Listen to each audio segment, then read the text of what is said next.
Am I the a-hole for hiding the location of my best friend from my wife? About 5 years ago, I moved about 15 hours away from my hometown for a job.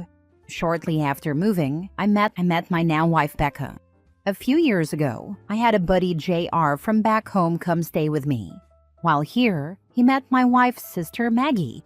JR and Maggie hit it off. They pretty quickly started dating. Maggie has a daughter from a previous relationship. The daughter's dad is very much in the picture. Almost a year ago, Maggie and JR moved in together. At the time, Maggie was living with her parents because she could not afford rent on her own. Things seemed to be going well. It is a long story, but almost 2 months ago, JR got pretty irrefutable proof that Maggie was cheating on him. He was angry, depressed, and overall distraught. He could not deal with confronting her, but he also could not deal with living with her. He talked to me and wanted my help to get away. So, I reached out to my network of people who are not mutual friends of Becca and me to get him a place to stay. Becca, Maggie, Maggie's daughter, and my mother-in-law were going out of town to visit mother-in-law's mom a few weeks after he found out. I had a work friend with a rental house.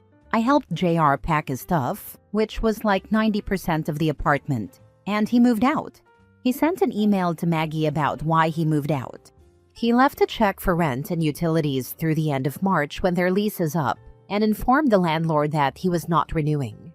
Maggie got the email and called JR numerous times while on a trip. My wife called me and asked what was going on and where JR was. I told her that JR moved out and he was safe, but I would not tell her where he is. They got back and Maggie flipped about all the stuff JR took. My wife was quite angry and demanded to know where JR was. I kept telling her that he is safe, but I'm not telling her where he is. The last month has been tense, and my wife has begged and made threats to know where JR is. She has even tried using my phone to impersonate me to call JR and get information. I have since changed my passcode. She says, "We are married. This is affecting my family. I deserve to know." I refuse. She has even talked about this being divorce-worthy. Am I the a-hole? Edit. 1. My wife knows JR left. 2. Maggie has admitted since he left that she was cheating. 3. My wife denies knowing about the cheating, and I do believe her. Historically, Maggie and Becca are not close. Prior to JR moving here, we would see Maggie maybe once every 3-ish months. Since JR moved, we see her a lot more because JR and I regularly organized get-togethers, which is why my wife's reaction is surprising to me. 4. The stuff JR took was only his stuff. In fact, a lot of stuff he left is also his. Other than gadgets, he left all the kitchen stuff, despite it being 100% his. He left all the stuff in my niece's room, even though he paid for a lot of it. Now for the top comments. Not the a-hole. Maggie has made her bed, and she can lie in it, at least until the eviction notice rolls around. The fact that your wife has a bigger problem with JR leaving Maggie than she does with her sister cheating on JR says an awful lot about your wife. And as a woman myself, it doesn't say anything good. If your wife chooses to implode your marriage because her sister is a cheater, that is on her. You don't owe Maggie anything. My money is on the wife knowing about the cheating the entire time. And she sounds like the type who believes they can bully people into giving them what she wants, so that the situation is fixed in her mind. OP is in for a wild ride on this one. My response is to be an ear for them or to help them move, but never ever do I help a friend keep secrets and do things sneakily. Come on, either you are an idiot or you knew there was going to be blowback here. You used poor judgment when you decided, not just to offer sympathy, but you are the one who went seeking a new place for him to live. For Pete's sake, dude, that's his job. Glad I have better friends than you. I did nothing for JR that he would not have done for me in a heartbeat in the same situation. Heck, he probably would have paid first and last month's rent on the new place. If I stacked up what JR has done for me versus what I have done for him, I am still hella behind. The principle of reciprocity alone would dictate that I probably didn't do enough. Glad I have better friends than you. Do you mean like your wife? I'll take being loyal to my marriage over all others any day. You know, like I promised on my wedding day? It doesn't matter what two people have done for each other here. You could have helped without contributing to more secrets. End of it. Why did you post for opinions if you just want to insult people who give you honest answers? You are allowed to give your honest opinion, but I am also allowed to give my honest opinion on what you said. And your view of what constitutes crossing the line makes no sense and is not how human friendships work. My wife has literally co-signed on an apartment to help a friend leave a bad marriage. She did it without thinking or talking to me. According to you, that crosses a line and is grounds for divorce? That is insane. Being married isn't some trump card to any and everything you do for a friend. I promised fidelity to my wife, and what I did for JR in no way violates that principle of fidelity. Next story. Am I the a-hole for canceling our wedding due to his son and ex-wife's behavior? I'm 33 female. My fiancé is 35 male, and we've been together for 3 years. He has been divorced for 5 years and has an 8-year-old son with his ex-wife, who is currently single. Since I love him dearly like no one before, I have tried to love his son and family with my whole heart. When we started our relationship, his ex-wife was in a relationship with somebody, but along the way they broke up. Since then, my relationship with my fiancé started to crumble.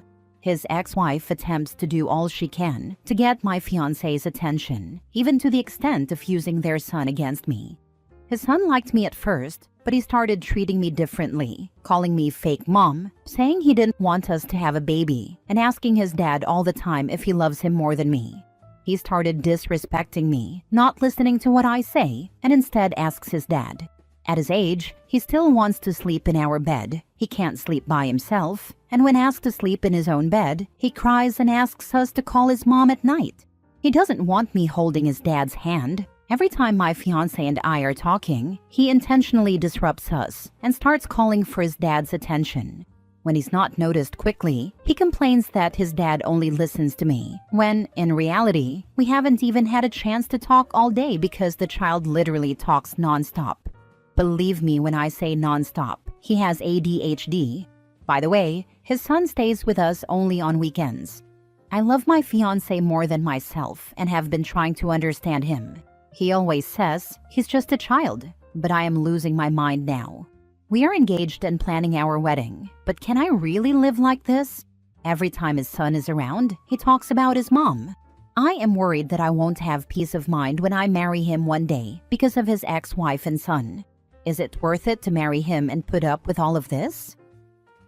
You're not the a-hole for questioning whether you should do this. It sounds like you and your fiancé need to sit down and figure out how this will work as partners. Is he willing to stop his son from calling you fake mom? How will he talk to his son about your plans to have a baby? How does your fiancé react when his ex tries to insert herself? His ex isn't the issue here. The issue is what your fiancé will put up with, how he will stand up for you and prioritize your family unit, this includes his son, and how he will support you in sticking to established boundaries. If he's brushing off your feelings about any of this and won't commit to working through it together, then this isn't the right relationship for you. We talked about it. He is trying his best to stop his son from disrespecting me, but at the same time, he doesn't want his son to think that he loves me more than him, or that I am more important than him. Every time his son is around, he has something to say against me or something that would annoy me when his dad is not around. I have never treated him badly. I have always been good to him and treated him like my own son. My fiancé normally says, "It will be okay. He'll learn one day." He doesn't know what he's saying, or he doesn't mean it. Every time it happens, I just pretend I haven't heard anything, but deep inside, it really hurts. I love my fiancé, and I want him to be my husband, but his effort is not enough.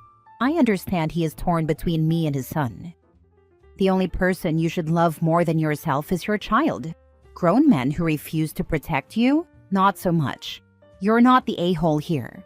Your mental health is your primary concern. It doesn't make you a bad person for protecting your mental health from a hateful child egged on by his messed up mom. You're signing on to a lifetime of hatred, and his son hasn't even reached the a-hole teen years. Can you imagine looking back at this time with sentimental fondness, remembering when things were only awful and not a living hell of continual shouting?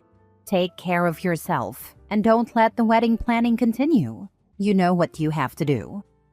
OP, you should also hide your birth control where only you know where it is. Now is not the time to get pregnant by accident or be baby trapped. Next story. Am I the a-hole for refusing to give up my promotion for my husband? I've worked my butt off for years at my company. Late nights, extra projects, proving myself over and over. Finally, it paid off. I was offered a huge promotion with a significant raise and the chance to move up in my field. It was everything I had been working toward. When I told my husband, I expected him to be happy for me. Instead, his first reaction was, "But what about us?" The promotion came with longer hours and some travel, but nothing extreme.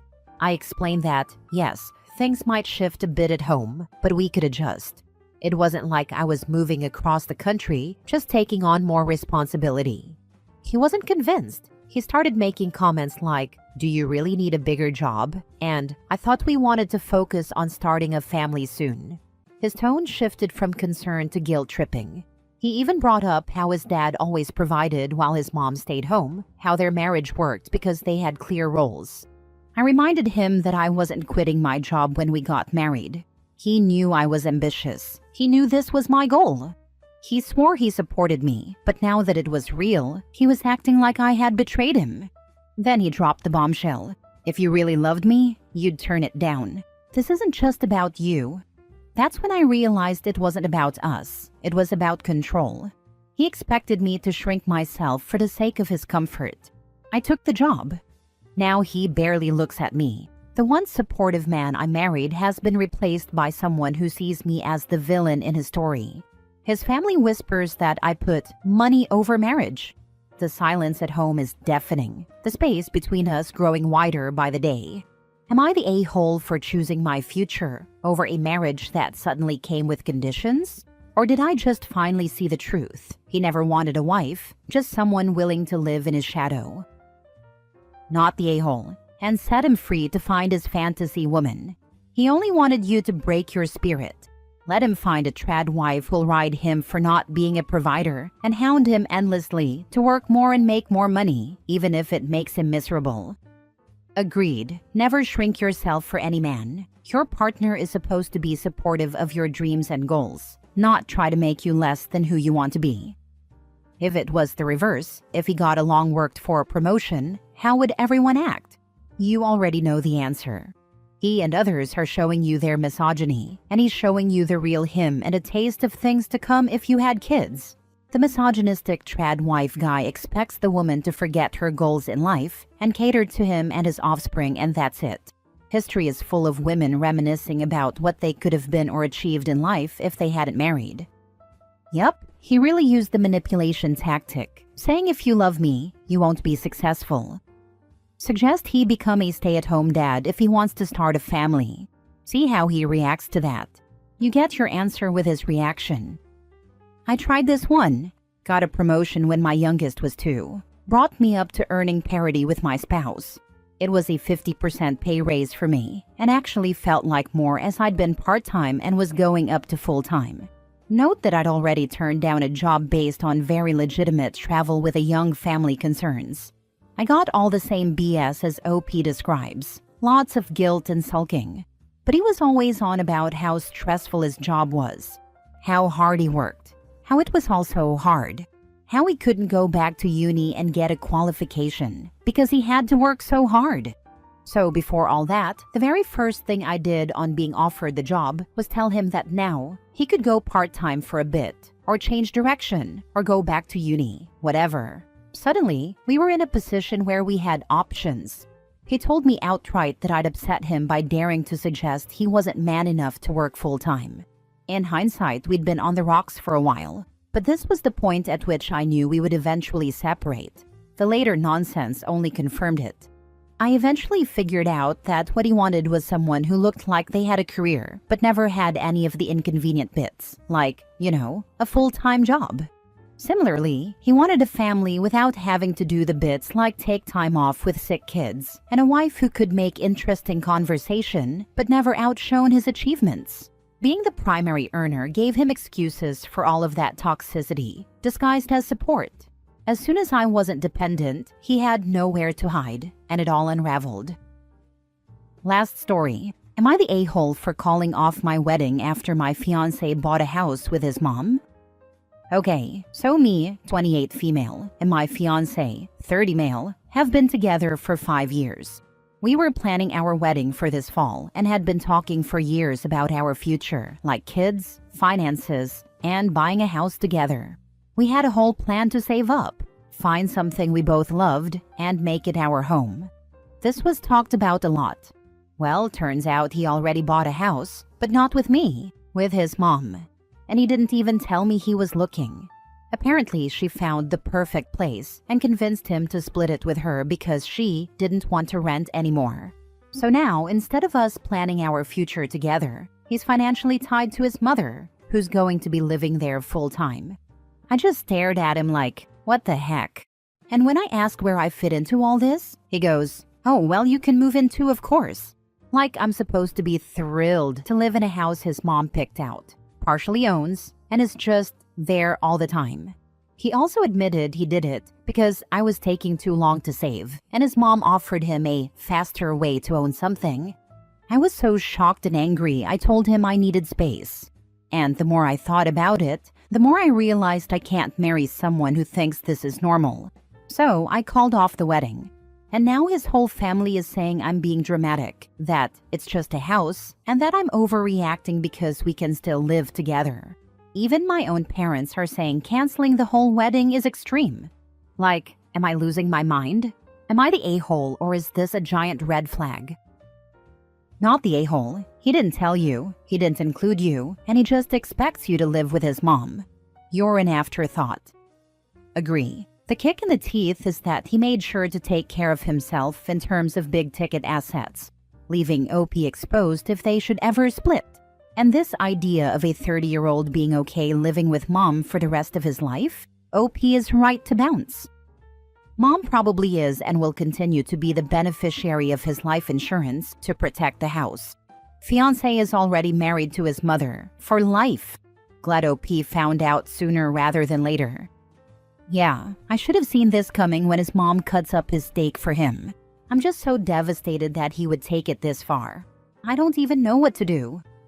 He didn't just buy a house. He built a whole future with his mommy and left you out of it. That's not a mistake. It's a conscious decision to prioritize her over you. And the fact that he thought you'd just move in like a guest in a home his mother controls? Disrespectful as heck. This isn't just a red flag. It's a parade of them. If you marry him, you're not getting a husband. You're signing up to be the third wheel in his codependent mommy-son fantasy. He's already made his choice, and it wasn't you. So do yourself a favor. Pack your bags, block his family, and go find a man who actually sees you as his future, not a tenant in mommy's house. Couldn't they just take the wedding date from you, OP? I wanted to say this so bad when his mom was calling me and saying I was selfish. She tried to say that she had picked out a bed frame and wallpaper for the master bedroom that she knew I would like. That's when I legitimately lost it.